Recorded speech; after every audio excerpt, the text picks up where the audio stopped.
দুবাইয়ে transfer visa সমস্যারতদের বিষয়ে নজর রাখছে সরকার।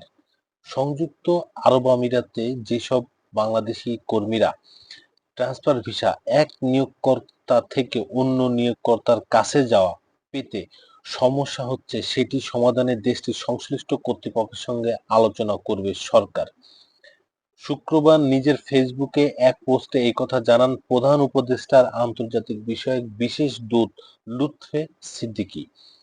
ফেসবুকে লুৎফে সিদ্দিকী লিখেছেন, আমি জানি যে অনেকে এক নিয়োগকর্তা থেকে অন্য নিয়োগকর্তার কাছে যাওয়ার জন্য ট্রান্সফার ভিসা পেতে অসুবিধার সম্মুখীন হচ্ছেন।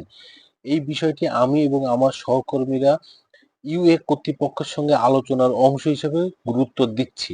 আমি কিছু ক্ষেত্রে ইতিবাচক ফলাফলের কথা জানি, কিন্তু সামগ্রিকভাবে এই সমস্যাটা এখনো দেখা দিচ্ছে। বিশেষ দূত জানান, আমরা ইউএ সরকারের সঙ্গে যোগাযোগে আছি। একই সঙ্গে আমরা ঢাকায় সরকারের মাধ্যমে বৈঠক করেছি যাতে সম্ভাব্য মূল কারণগুলো সমাধানের জন্য ব্যবস্থা নেওয়া যায় এবং আমাদের অভিবাসন প্রক্রিয়ায় আরো আস্থা গড়ে তোলা যায়।